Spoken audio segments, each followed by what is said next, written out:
I will now stop sharing the screen.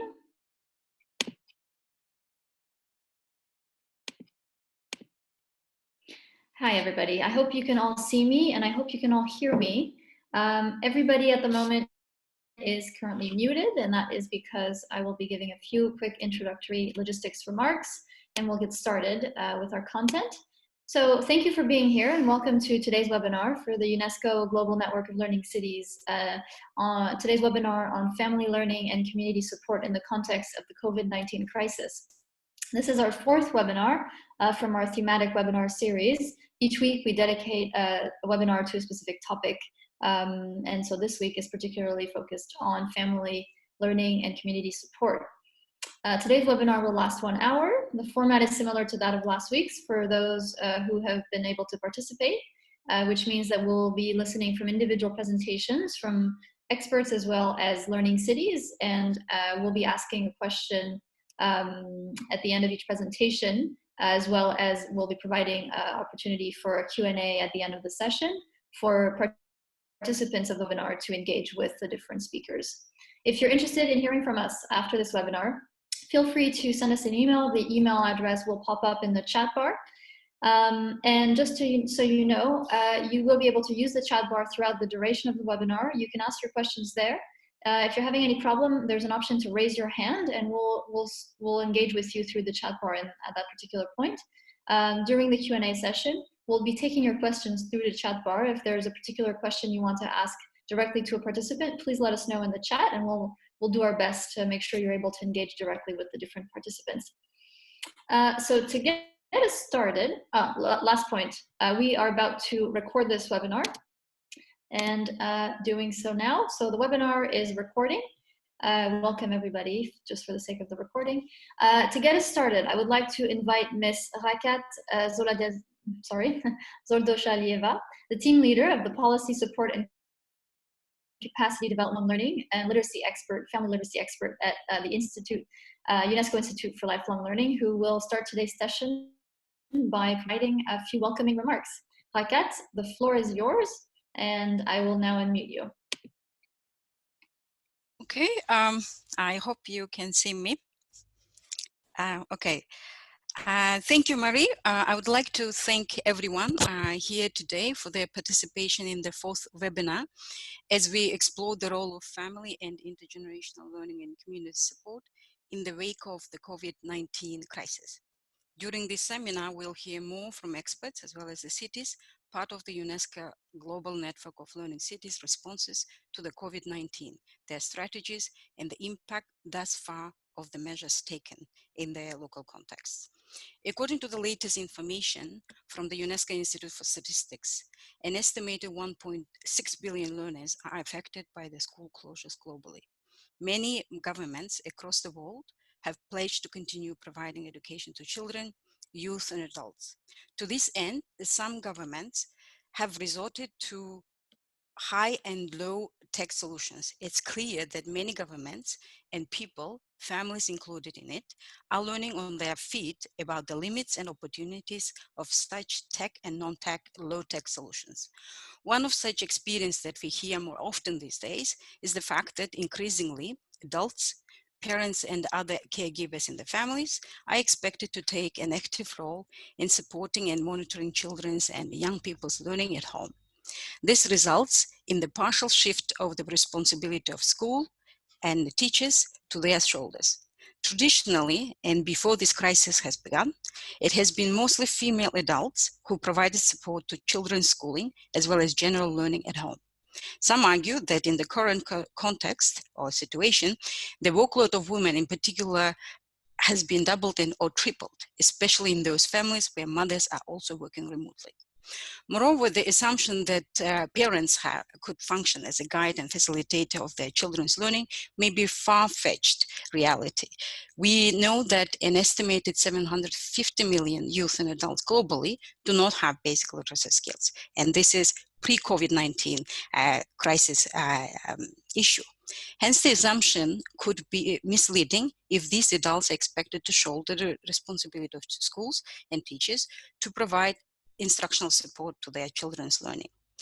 We also hear that combined with these pre-existing difficulties of parents with no or limited literacy skills, children and youth in low-income families are increasingly deprioritizing the learning and education as they encounter the real economic hardship as a result of lockdowns and curfews. Many experts have noted the past tendency of such families was to pull out their children from school and education and expect children to support a household income or childcare during or after such crisis, flagging the issue of provision of targeted supports to such families so children and youth, especially girls, are not pulled out of their learning opportunities, become high priority or should become high priority for many governments as well as policymakers around the world. Amid these experiences, unexpectedly, the role and importance of non-formal education and informal learning were brought from the margins of education policy discourse to the heart of current discussions and solutions. The world seems to be rediscovering the importance of family, intergenerational, and community learning approach as complementary to high, low, or no tech solutions to education and schooling, where nearly 1/3 of the global population, including many families, find themselves confined to their homes or shelters and expected to support children's and young people's learning. One should highlight here is that education and learning programs applying intergenerational family and community learning approaches are not quite new. These approaches to learning have always been around and practiced across all cultures and communities and of course countries, and once even acted as the dominant approach to learning in many cultures. The concept of family literacy in particular has been systematically promoted at policy and provisional levels in different parts of the world, especially in the United States, Canada, the UK, Ireland, Germany, and so on. And these programs were based on an assumption to redress the social economic inequalities of many families. In other parts of the world, these approaches are more evident in the ways older members of the community socialize their younger members of the community into developing, retaining, reviving their cultural identity, protecting their environment, and practicing sustainable livelihoods. If at times family and intergenerational learning are combined with and complemented to formal school knowledge, while at times and at other times it is conceived in opposition to school knowledges and literacies. And it will be interesting to find out more the opinion of experts as well as cities, how such knowledges and processes of learning together have been practiced in the current context.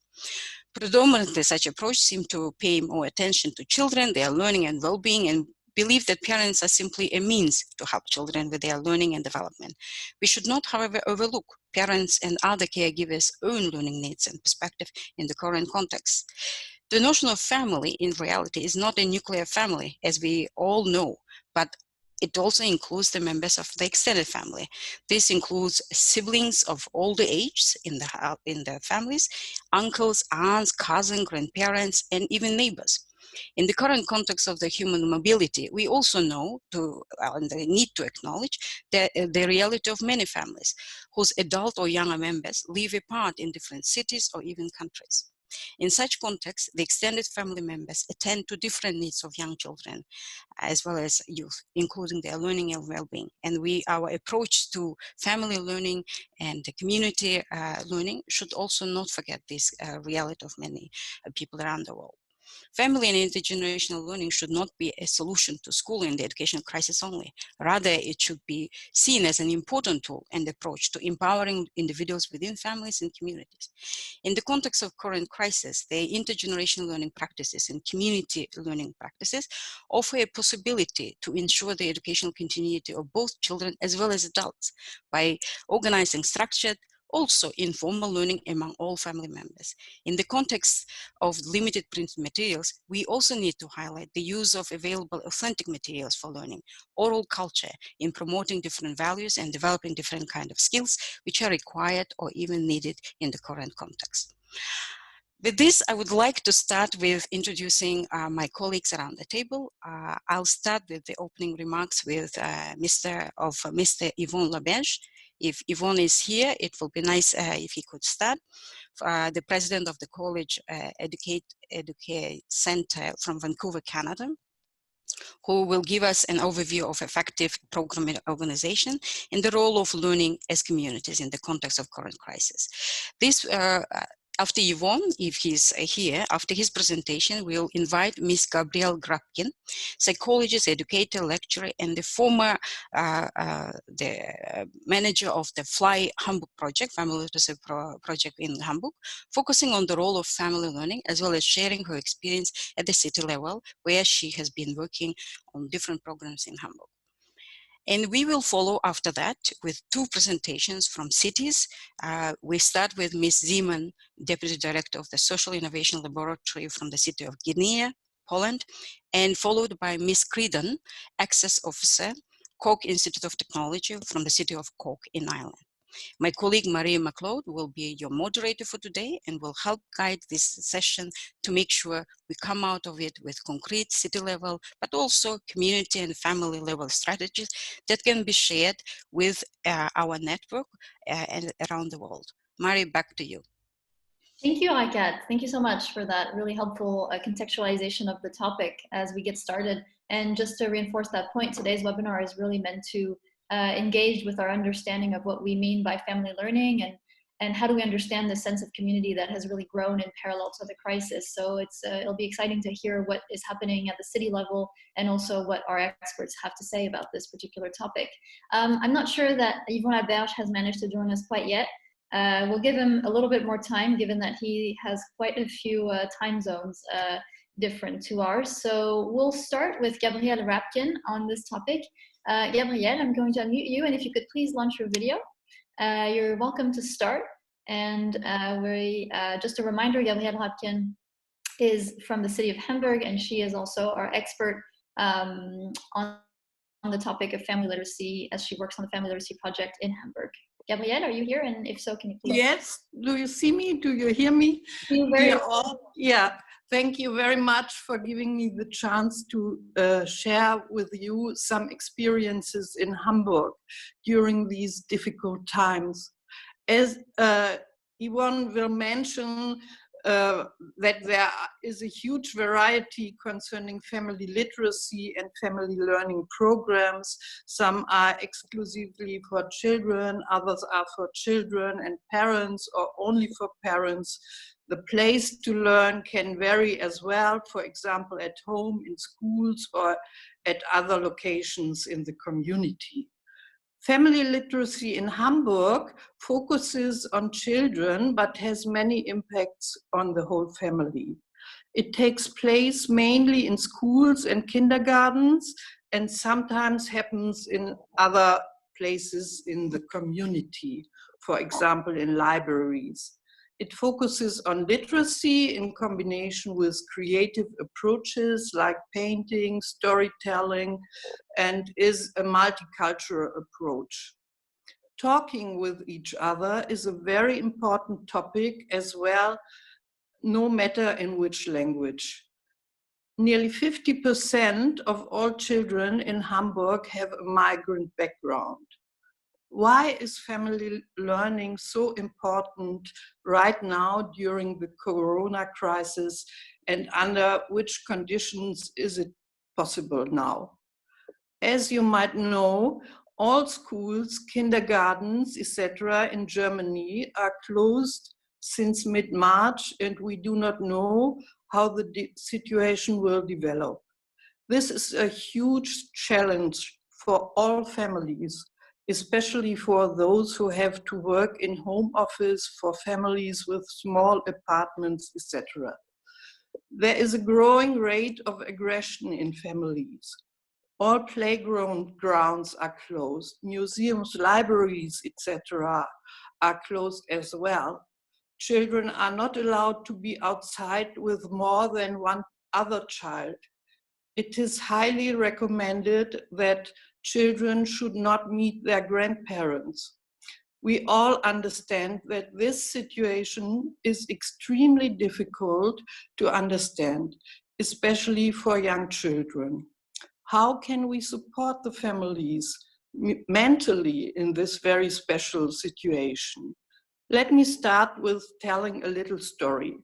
My friend Sabine one of the headmasters of the very first Fly Elementary School in Hamburg, called me some days ago. Being more than 60 years old, she can work in home office at the moment. She said, "It is such a great pleasure for me in this terrible time to talk with parents and children by phone, intensively and without time pressure. Every day I receive via email little stories written by the children, their paintings, photos, songs, etc. This way, children have a great opportunity to express their feelings, their questions, their fears in a creative way.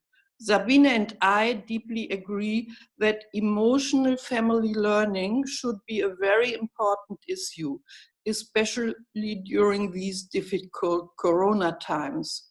Teachers and other educators can be of great help as a sort of mediator for children and families. To my opinion, the more than 50 Fly schools in Hamburg, which have developed their family literacy traditions, benefit from their experiences now. Parents should take the chance to ask teachers when they feel overstressed with difficult reactions of their children, aggressions, fears, and so on. Creative methods like drawing, writing, looking at books together, and most important, to be in a dialogue with each other. Parents should be aware that especially in present times, it is so important to listen to their children carefully and to talk to them. Please share your feelings with each other mindfully in this dark time of crisis. By the way, this is one of the basics in peace education as well. Finally, each family should be encouraged to find its own way to get through this time. To quote Lynn Dierking, family learning is incorporated into a family narrative set of shared meaning between family members. Thank you very much. Thank you so much for this. So while we don't have our colleague from Canada at the moment who has joined, not quite yet actually, but who will hopefully join a little bit later, we do have our colleague from Pakistan, the Vice Chairperson of BUNYAD, Ms. Shashin Atikur Rahman. Ms. Shashik, I think you should be able to speak if you would like to go ahead and provide us with a few opening remarks on the topic of family learning and community support, and maybe give us a sense of what has been taking place in your context in Pakistan. That would be very helpful. Thank you very much. We are we have different problems actually. Our main problem is that nearly 60% of our population is completely illiterate. But yet we have a very strong culture where we live not in nuclear families. The majority have an extended family. So you don't only have grandparents, but you also have uncles and aunts, and they support each other in a way. So nowadays it is a bit tight because the houses are very small and there's a lot of pressure together. But it's also proving nice because in some ways the grandparents are sharing the experiences of how to not be naughty and what all. Because the problem is most of the grandparents are illiterate. So they are maneuvering and trying to get the older grandchildren to take on and guide the younger ones. There is an internet connection which the government has started, where even through the mobile phone, you can get hold of classes from 1 to, let's say, 8. The issue comes the older children who are in metric and others. So now the Ministry of Education of Pakistan has motivated the distant learning university in Islamabad to come forward and help out. So it is a huge process, because yet the takeoff is not there. People are too busy fighting because, you know, nearly 60% have become jobless. People are looking around for rations and whatever. We are a very poor country. And as I said before, 60% are illiterate. But hope is there, and we always fall back to Allah or God. And that is what is happening, that people are saying that no, we hang on until help.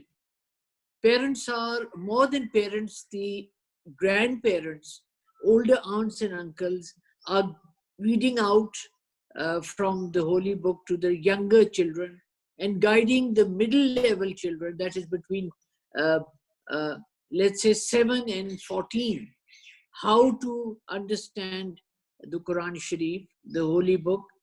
Because what we are doing is, most of our centers, we are working in about 300 villages. Most of our centers, we have given this book as a support system for lifelong learning. So the translated version in Urdu of the holy book is there. Along with that, we have given about 390 supportive literature to these centers of ours, that learning otherwise is very dry. So we have tried to cater to every age group. We have the famous Bangkok UNESCO's CLCs, Community Learning Centers, where we have a small library, we have small facility of learning and getting a skill. Little children below 5 are coming, mothers are coming, and KNC, Korean National Commission, also is supporting us in these things, that the mother and the young child are also coming forward. So we're trying to make a dent in the rural area, because we are working only in the rural area. And we are glad to say that today we have about 15,000 people who are experimenting on self-learning, helping each other learn. Because we can't wait for the government to wake up, or the government still is only concentrating on children. We are mostly interested in youth, because that is, we feel, where the change will come around. So it's a long battle, and nowadays it's very, very, very tough, because we cannot go out, it's a lockdown, everyone is scared, silly. But these elders are giving hope to the youngsters that no, we will overcome. Because now what we need is hope. And through learning, through small stories, through all those things which grandmothers and grandaunts teach, they have hope. They have a time to say, no, we will win in the end. So we have distance learning, we have mobile learning, we have our elder mothers and grandmothers and all teaching us, giving us stories, again, helping. Those who are literate are helping in homework and all. But in the rural area, not very many women are literate. So we have to depend mostly on fathers. And thank goodness for the lockdown, because the fathers are sitting with their children now and helping them. So it's a time where we are very happy. Actually, we're making fun of it, that first used to lock up women, but thank goodness the men are locked up now also. So it can be, it might break down many a barrier of tradition and all, that we have to work together for the future, which are the children. Does that make sense? It does. Thank you so much, Shakeen. This is really, really helpful opening, and we've had a few reactions to your opening remarks, as well as reactions to Ms. Rutkin's opening remarks. We'll be proceeding with a presentation. We'll ask one of our presenters one question, then we'll follow up with the next presentation, ask one clarifying question, and then we'll open the Q&A, and we'll answer the individual questions, which will be open to all participants, including the two experts you were all able to hear. Just a reminder, there's a Q&A option at the bottom of your screen somewhere, where you should just be able to type the question. These pop up and I'm able to see all of them. We can answer them live as we get to the Q&A session. We will now move on and hear from our colleague from Gdynia in Poland, a learning city, a member of the UNESCO Global Network of Learning Cities. And with that, I think I am able to unmute you. And if you could please, Ms. Zima, start your presentation. I will load up your presentation right now onto the screen, and we should be able to get started. Should I start the video as well? Please start the video. That would be okay. Yes. That would be great. I will share your PowerPoint in just a second. If you can just please go ahead. Perfect.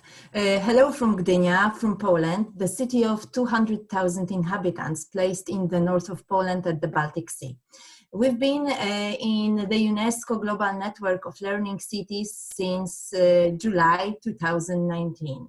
Our strength has always been the ability to be the open city, being in contact with and supporting citizens, families, seniors, youngsters. So all these topics connecting, supporting formal education by informal connections and integration is really crucial for our city. Marie, okay, thank you very much. So the next slide. And during the situation of COVID, 2019, we have to learn how to keep these connections and ongoing support together, how to build and adjust the non-formal and community building tools to current situation. Can I have the next slide? Perfect. And as I told, we are in the UNESCO Network of Learning Cities since last year, and during the meetings of Municipal Learning City team, we've started to talk about new possibilities, how to use the potential of the city wider. The global pandemic forced us to use online channels as essential ways to keep connections, to interest inhabitants, and to show e-learning possibilities.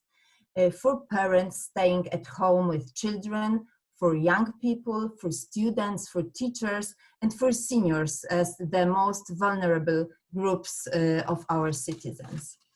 It is a pleasure to present a few of the good practices that we are now working on in the city. Next slide, please. So the first one, providing by the Department of Culture, which prepared a special cultural offer available online.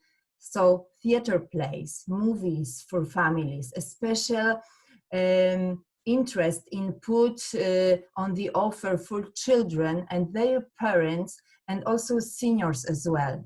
There are fairy tales provided by these channels on Facebook and YouTube, also with a good cooperation from partners from local film school, film center, museums, so everybody can find really something interesting and, let's say, measured made for them. Every day at 6 p.m. There is a culture joining forces events.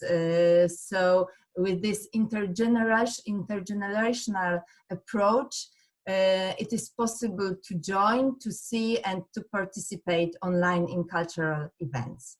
Next slide, please.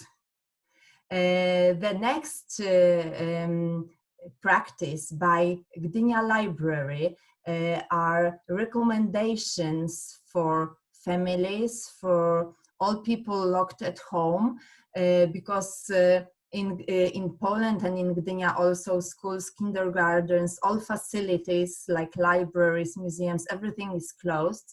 So it is Gdynia Library recommends what can be read, also what kind of audiobooks, ebooks are free of charge and possible to load and to use while having the small, let's say, library and interconnection at home.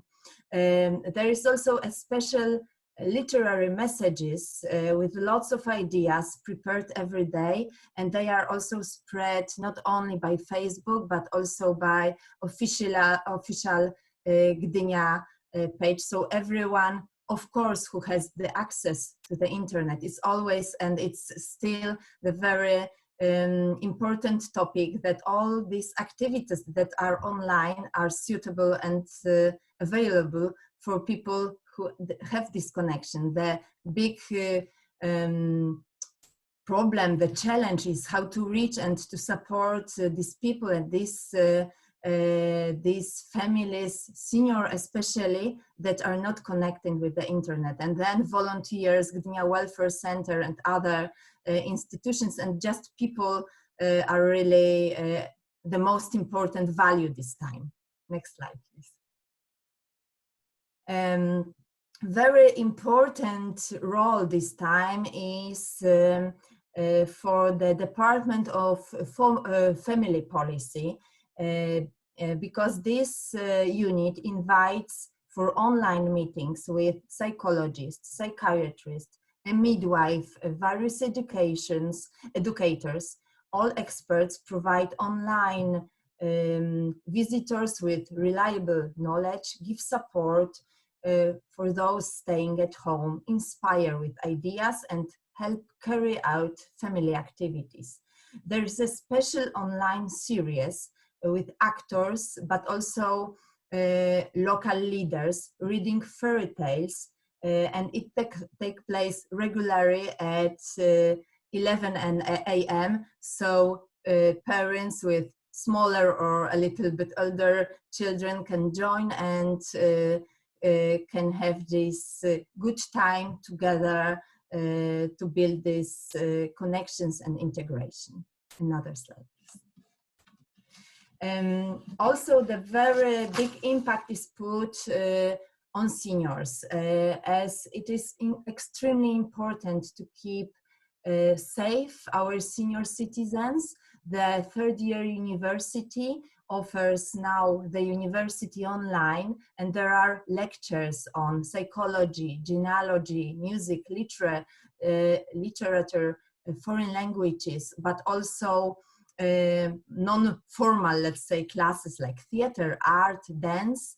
It is completely free for everyone. So not only, let's say, this university, third-year university students now can be the part of this, but also other people that just join the web virtual center for seniors Gdynia can see everything online. Everything is also recorded, so there are both online activities and recorded that it is possible to come back to them. During this 2 weeks activity of third-year university online, around 2,000 seniors participated up till now in this initiative. There is also recommendation we offer also how to practice the memory of senior citizens with the special app, the Memo app, which is completely free and have a wide possibilities of diverse exercises for memory training. Next slide, please.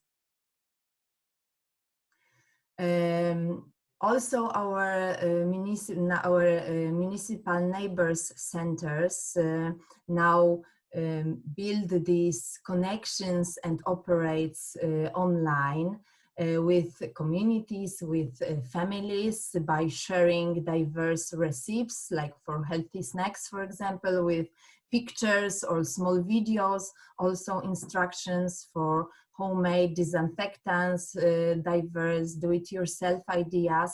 There is also the possibility to join sport activities, like parents with their children or intergenerational with grandparents. It is possible just in front of the computer to do the exercises. Also, there is a support offer like psychological and legal offer for those who are in the need. So there is a constant contact by emails, telephones, and other media like Facebook and groups on Facebook to be in a permanent contact. Ms. Zeman, you have about a minute left, just to let you know. Okay, perfect.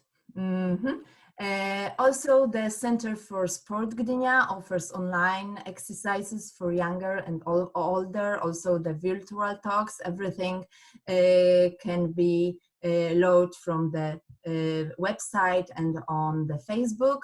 So it is the kind of offer that is also intergenerational for everyone in smaller or bigger facilities and houses. Next one. And last but not least, there is also the Special Science Center Experiment work in Gdynia, working intensively to support families by attractive and fun educational offer. There are films, science posts, experiments, performances online.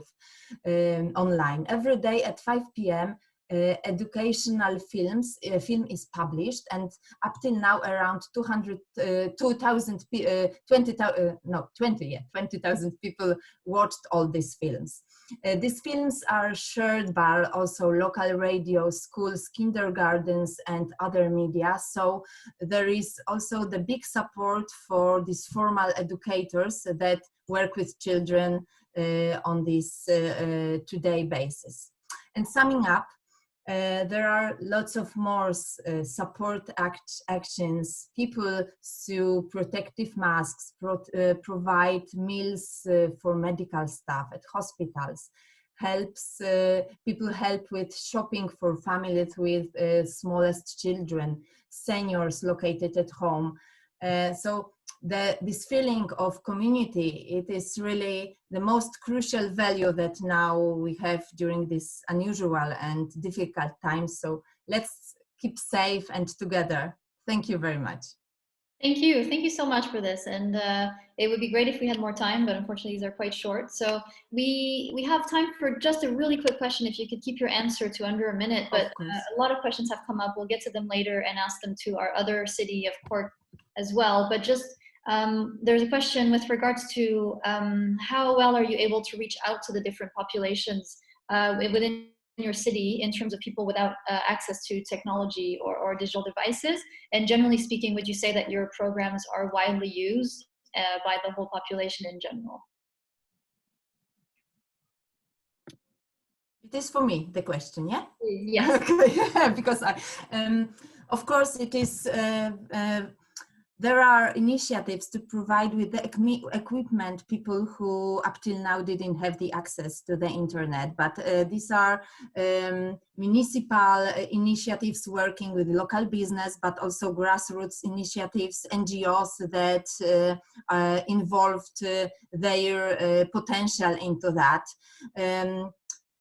Still, there are families and especially senior citizens that don't have access to these online accessories, and then the Gdynia welfare centers and NGOs and volunteers are in a permanent contact with that people to support them with their needs, to take care of their needs and to provide them with shopping or the assistance that is needed. For up till now, we realized that giving the offer, like for example, third-year university or video on science or experimenting for this vulnerable, especially seniors group without internet and computers, is something that we are not able to provide, but still we are trying to be in contact and to support in the other way. Thank you for that really brief but detailed answer. Ms. Zeman, thank you. We'll get back to you with way more questions later on, but okay. Now with Frieden's presentation from the city of Cork in Ireland, also a member city of our UNESCO Global Network of Learning City. Ms. Frieden, I will load up your presentation right now, and if you can please start, the floor is yours. Great. Thank you very much for the opportunity to speak here today. Delighted to be involved. So I'm just going to begin by giving a little bit of context in relation to our city, Cork City. We're the second largest city in the Republic of Ireland. We have a population of approximately 289,000 people. It's very much a student city, vibrant ecosystem of education and training. We have a strong formal education structure facilitated through the Cork Education and Training Board, which has responsibility for training and education across a range of sectors. And we also have 2 higher education institutions in Cork with many thousands of students, Cork Institute of Technology and University College Cork. So just a little bit about Cork Learning City. We have been, if you want to move on to the next slide, please. We have been, I suppose, a learning city for a number of years now, since 2015. And our aim is to effectively mobilise resources across all sectors to maximise the opportunities for lifelong learning for all its citizens. We have a memorandum of understanding that was signed back in 2015 by 4 lead partners, being Cork City Council, Cork Institute of Technology, University College Cork and Cork Education and Training Board. And we have, since then, in 2017, we were joined by the Health Service Executive and the National Association for Principals and Deputies. So we have a steering committee called the Growing Lifelong Learning in Cork Committee, and basically we coordinate all activities across towards the implementation of the UNESCO Beijing Declaration on Learning Cities and any of the policies emerging from the international conferences, to date being Mexico, Cork and Medellin. We have a Learning City Coordinator in place now, Dennis Barrett, and we also hosted the International Conference on Learning Cities in 2017.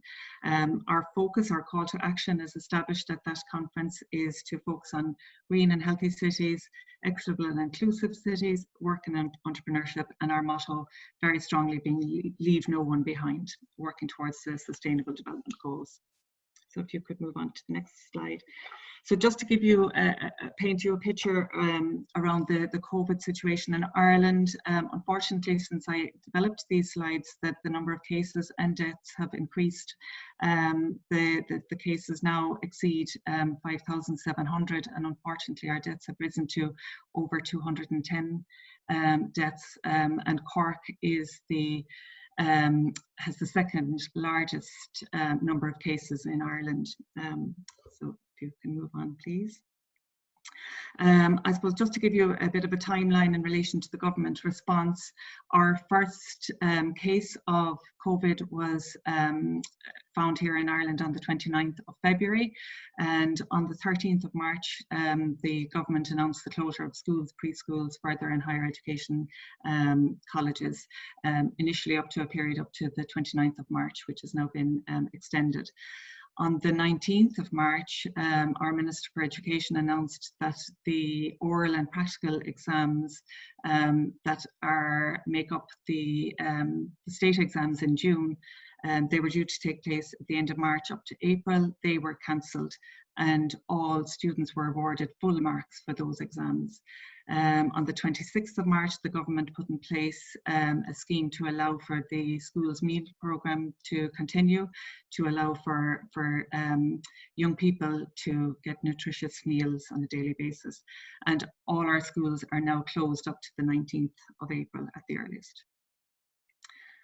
So very similar to the other countries who presented, we're focusing on stay-at-home guidelines in an attempt to flatten the curve. We have the 2-meter social distancing going on, washing hands, the cough etiquette. And on top of that, I suppose we have a number of restrictions. Only travel to and from work where your work is considered to be essential is possible. We can only travel for medical appointments or to collect medicines for vital family reasons, which include caring for children, elderly, vulnerable people. And we also are restricted within a 2-kilometre radius of our house for exercise purposes. And our elderly population, anyone over the age of 70, have been advised to stay at home completely.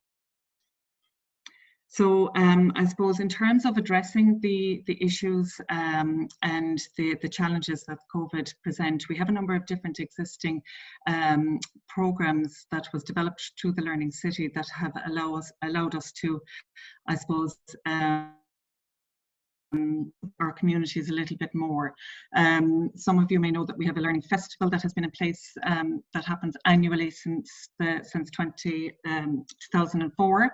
Unfortunately, this year it was cancelled because of the pandemic, but every year our education partners, formal education institutions, community learning organisations get on board and organise events as part of that festival. So we have generally over 600 events that take place throughout the city that week. From that, we have Learning Neighbourhoods initiative with 6 neighbourhoods currently being identified within the city. And it is an initiative to benefit communities by taking the Learning City concept to a neighbourhood level and allow for local organisations to collaborate and develop learning opportunities for the individuals within the communities. And I suppose just to mention that we focus on taking an EcoWell approach. EcoWell is about integrating strategies across ecology, economy, community, culture, health and well-being and lifelong learning. And by adopting this approach, it allows us to work cross-sectorally and address issues and challenges together as opposed to in our individual silos. So that has worked quite well. If you just move on to the next slide, thank you. Just in terms of some of the community responses that have taken place, I suppose, as I mentioned, the Learning Neighbourhoods, that structure has been very beneficial in that networks were already established and people are have already had the experience of working together. The 2-kilometre restriction means that communities have to work together and find solutions within the community. Like the other presenters, there's been an increased focus on technology, and that in its own right brings a lot of challenges in terms of the individual people, the knowledge of how to use the equipment, the availability of the appropriate technology can be certainly a huge challenge for everyone. Our young people, our college students are all now at home, learning from home and homeschooling, and it's an unfamiliar process for everybody involved. Teachers, students, parents, we're all on a learning curve with that in terms of using the technology and finding new ways for teaching and assessment. But there have been really good examples of just to mention some of the examples of good practice in relation to schools taken to social media. There's online cooking demonstrations, art exhibitions, photography competitions. Our music generation program in Cork, which is a community-based music program, is calling on all Cork people within communities to identify sounds within their homes to create music. There are growing resources around health and well-being.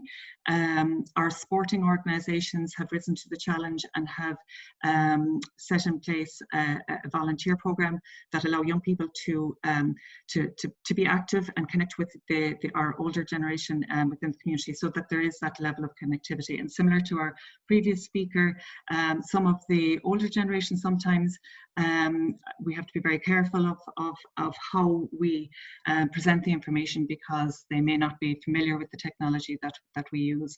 And I suppose just to mention that our colleagues within the Cork prison have found very innovative ways of connecting with the learners within the prison and allowing for the learning to continue. And just finally, just to mention that just the last slide there, please. The local authority, there's now a local authority community response forum in all local authorities in Ireland, and in Cork City There are over 30 different organisations working together to support local communities and the people most in need, the most vulnerable within our society. So in Cork, this consists of the Health Service Executive, the City Council, County Champions, Postal Service, Community Policing, charities and other stakeholders. And part of the work that they do and the service that they provide include collection and delivery of food and essential household items, fuel, medications, etc. Transport to community testing centres, clinical assessment hubs, GPs, also just to, I suppose, allow for that connectivity to happen between individuals within society. So, to combat social isolation, put supports in place and allow for that engagement, meals and their delivery and other medical health needs. So thank you very much for the opportunity to present. Thank you, Ms. Frieden, for that really helpful and really interesting presentation. Just before we get into the Q&A, we have quite a few questions for the different participants. I'm just curious to know, you mentioned the different approaches and initiatives, the community initiatives that you've developed prior to the COVID-19. Could you explain just a little bit how you've been able to adapt those to the current context and what has the response been of the community? Okay, well, I suppose the festival, the Learning Festival that has been in place for many years, and more recently the Learning Neighbourhoods, it has allowed for, I suppose, collaboration between different projects and a familiarity around what's available in a learning context across the city.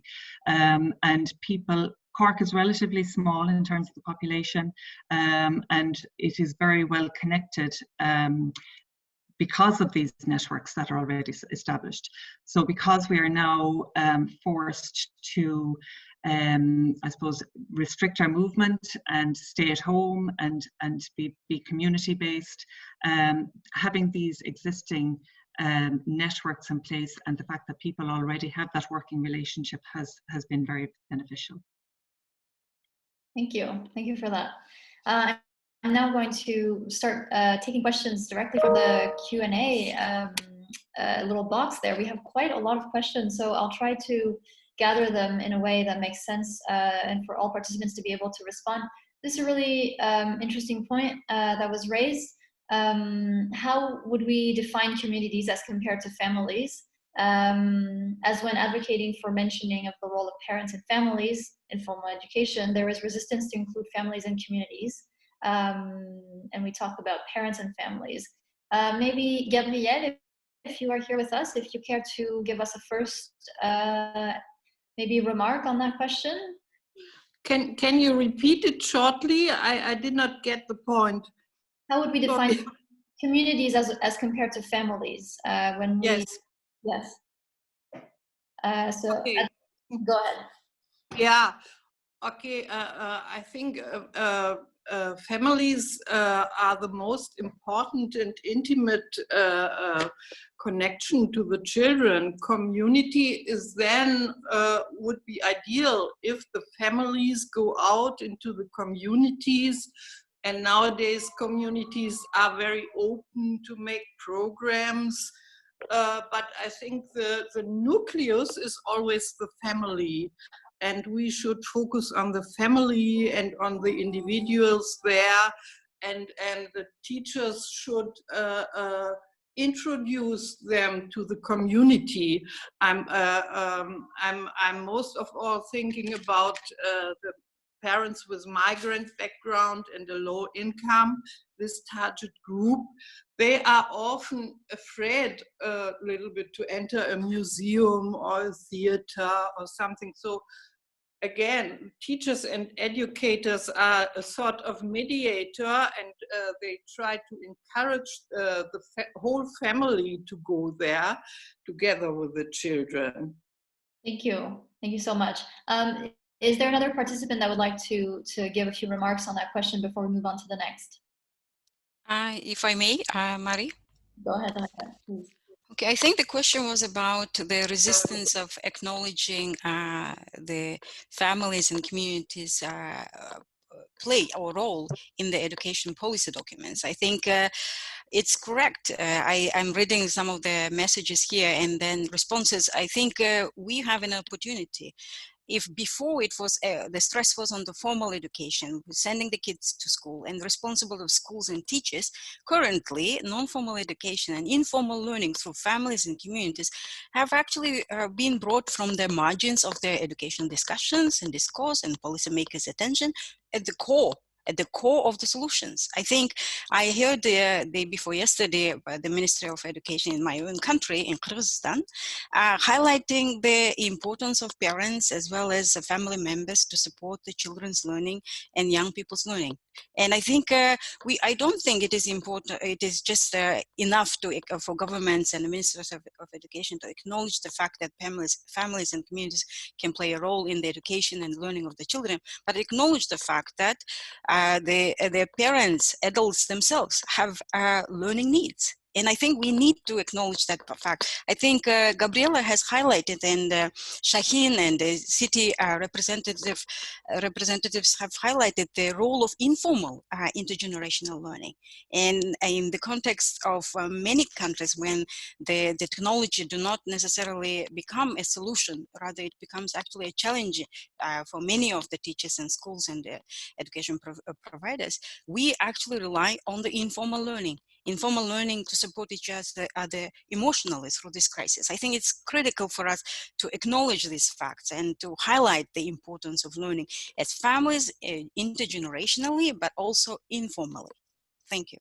Thank you, Raquel, for that. I'll move on to the next question because we have quite a few. So we have a comment, a question. Someone, and I'm sure this will interest more than one person, would like to hear about the different approaches used at home for learning and schedule management for children, youth, and adults. Also, if possible, in that question, if you could respond to the limitations for people without internet access or other types of limitations. Let's start maybe with Ms. Creedon from Cork. Yeah, I suppose, you know, there is certainly when you're talking about you know, homeschooling and learning from home, you automatically think of the, you know, you go to technology as being the answer. And we certainly have found that, you know, it's, especially when you have maybe within a family, somebody who is in third level education, somebody who's also attending second level education, it's now being homeschooled, and somebody maybe in primary school, what access do they have to equipment?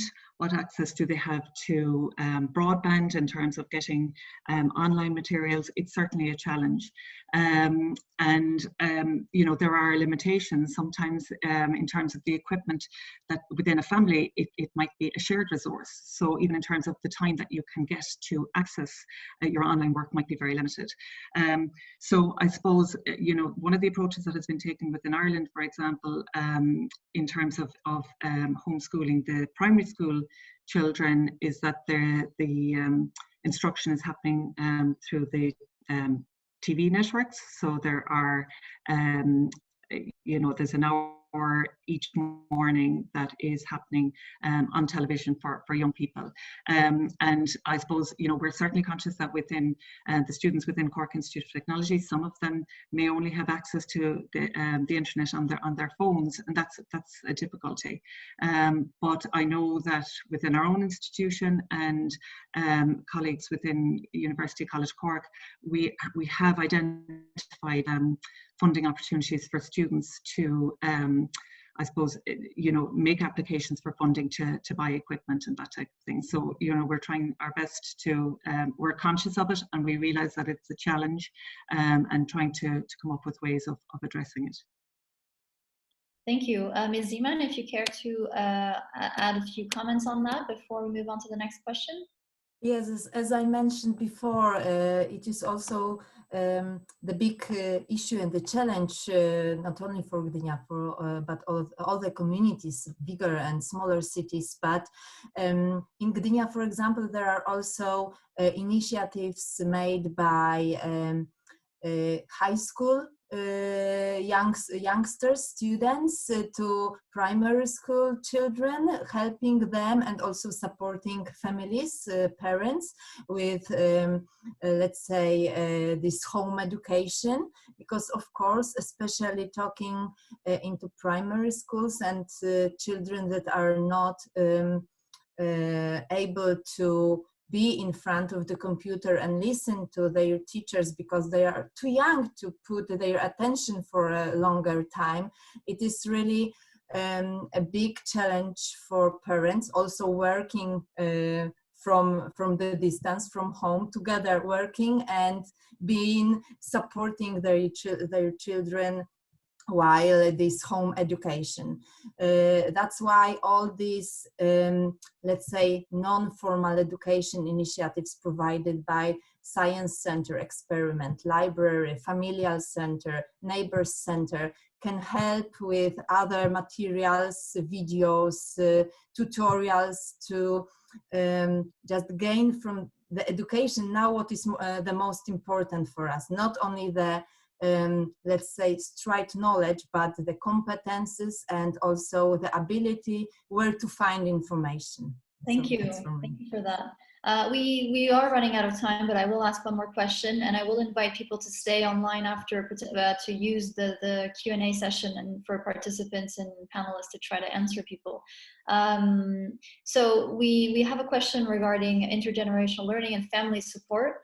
One person is asking, what are the alternatives for those families where the woman's role is still not considered or gender violence is present in the families? Maybe we can start, well, we haven't heard, Shakeen, we haven't heard from you in a while, so if you don't mind maybe commenting on this, and then we'll move on to our different panelists. We can't hear you. I will unmute you. There you go. Can you now? Yes, thank you. I think it's a good thing for the women because now they're all together and their role is really important, because children anywhere in the world listen first to mothers, and because the fathers have been day laborers or whatever, they've not been there, so they do turn to the mother. Of course, if the mother is literate, it helps a lot. She helps in the homework, she gives them a new vision, she gathers them together. She encourages girls to go out and study. You know, that's because of the mother. But she has a voice. And after all, we keep on forgetting the mother-in-law who's there. And she's a woman, even if you like or don't like her. And she has a very big role and influence in her house, in our rural societies. And she knows that without learning, the children, the grandchildren will go nowhere. So there is some light. I see that women staying at home are making a difference by being a decision maker, by encouraging people to go look forward, look towards the other generation and not themselves. Women are basically peacemakers. And when there is a fight, she tries to smooth things down. I think she has a more positive role than before. The man is bored stiff because he could go around and work and have his cup of tea or whatever. That is all stopped. So he is the real frustrated person in our societies.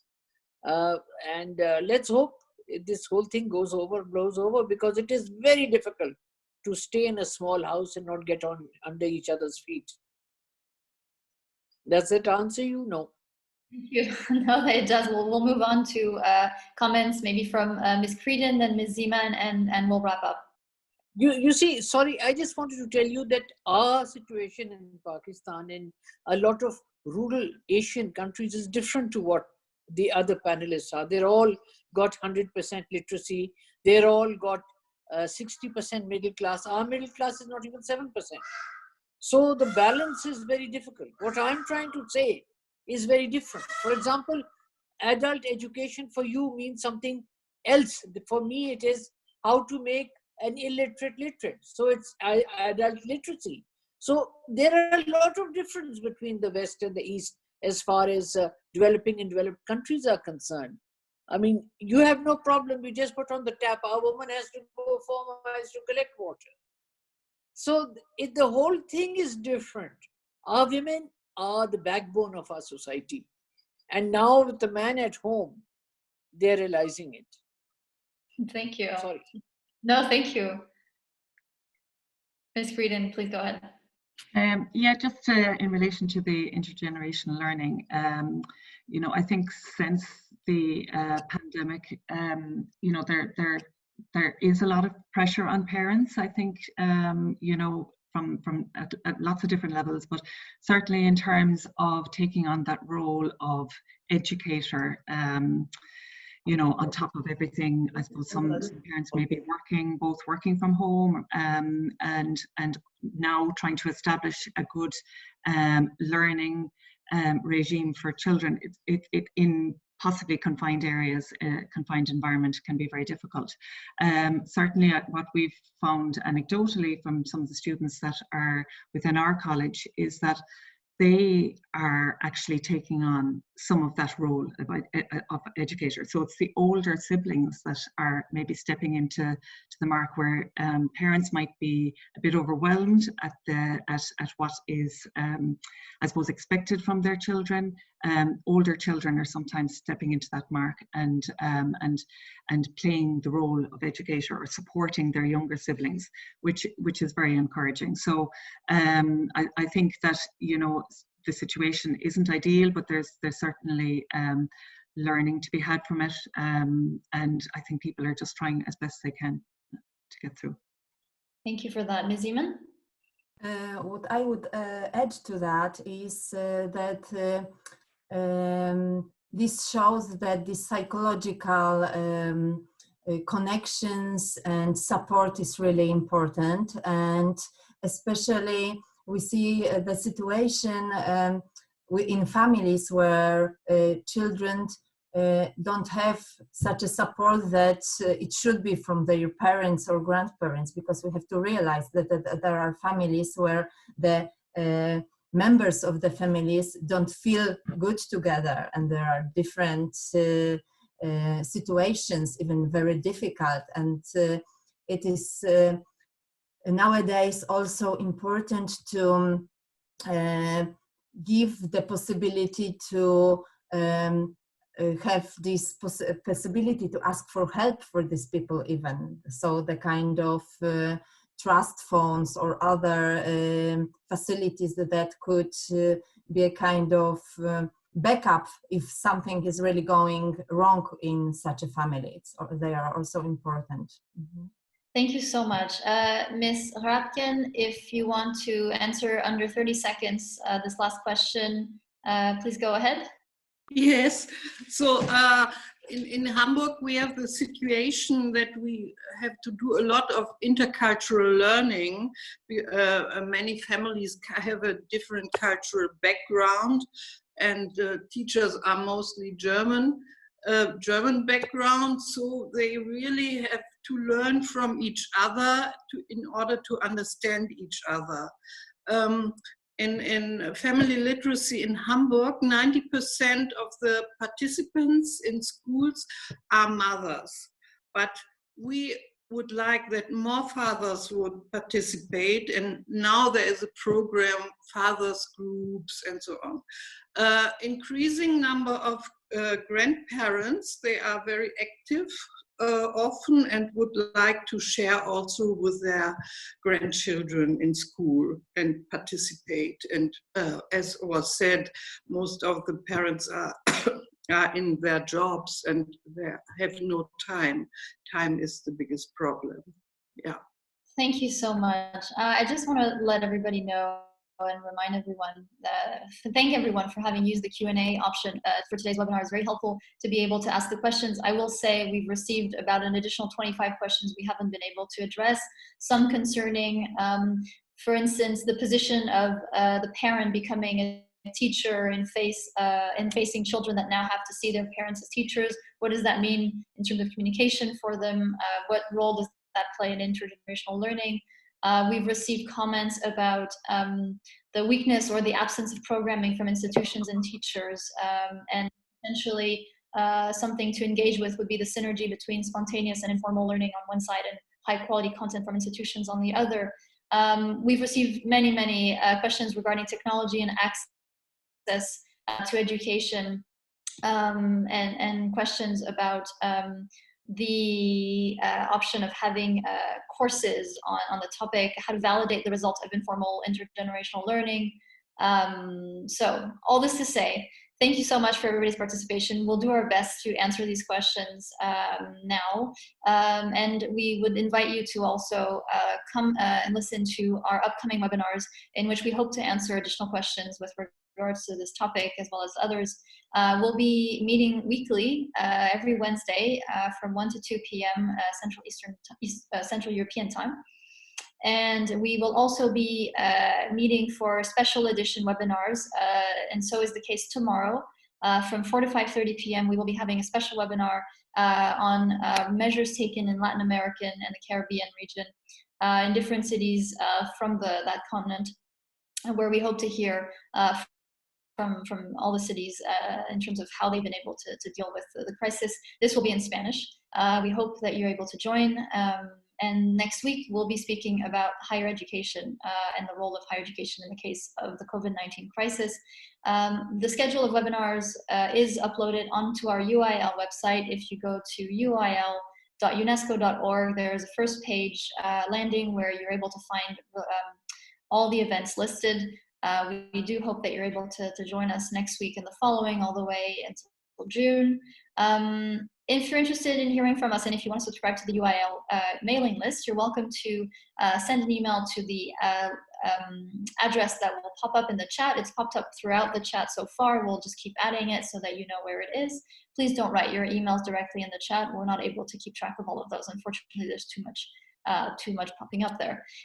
With that, I would really like to thank you all and the participants for great discussions and great presentations. The different PowerPoints you saw today will be posted on our website. And now I will pass the floor for closing remarks to our colleague Rakat. Thank you. Thank you so much, Mary, and to all the participants for your active contributions and discussions, and also sharing experiences.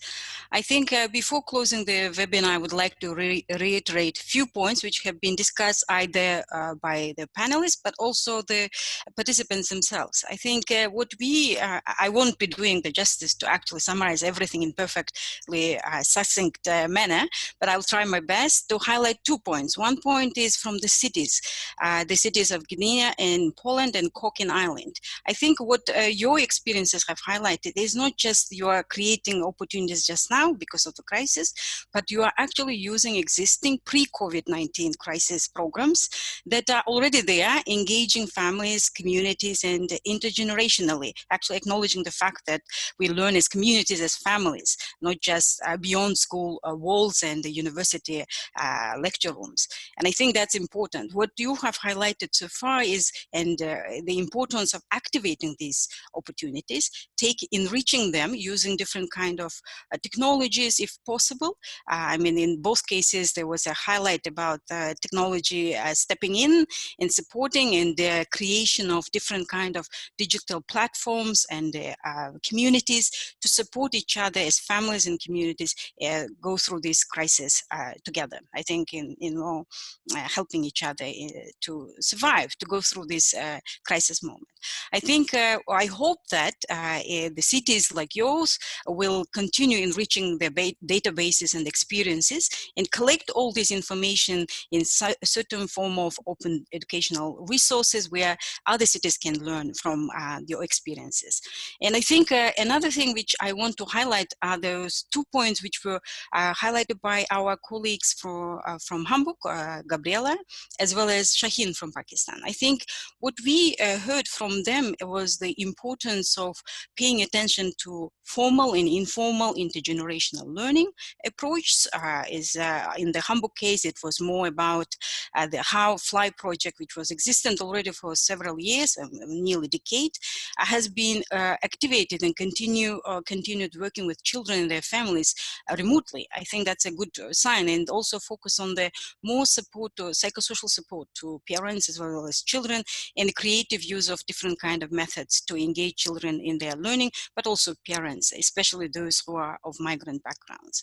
I think what Shaheen has highlighted is the reality of many countries around the world, even in the countries where the technology is not a problem, but if there is a digital divide in terms of access to devices and internet connectivity plus digital skills, I think it is critical to identify these pre-existing issues of literacy levels, skills, and poverty, and all kind of inequalities that this crisis actually is making us to see even in a more amplified manner.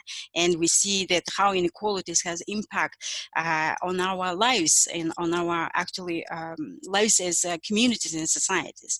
Shaheen noted that more informal intergenerational learning practices have been strengthened in the current crisis situation. I think hopefully such crisis will break down some of the traditional norms and practices which are being present in our communities and families, and also highlighting the role of fathers in the learning process. I think I just want to include here is that formal as well as informal intergenerational learning has always been there. It's nothing new. What is currently we are learning is how from the margins of our educational policy discourse and program provision, we all of a sudden see it as a complementary to all kind of low tech, no tech, and the high tech solutions of the governments for educational continuity. I think that's what we have to highlight, and we don't want to lose this momentum. We have to use it as an opportunity to make policymakers as well as our own communities recognize the role of non-formal, informal learning for lifelong learning, for learning in different different domains of life and on different topics. And I think there is another thing which I have been asked quite a lot during I see in the chat box, the links to the resources and sharing experiences. UIL has several guidelines and case studies. You may wish to go to the website, and I think I have one with me already. And we have a compilation of case studies of learning families.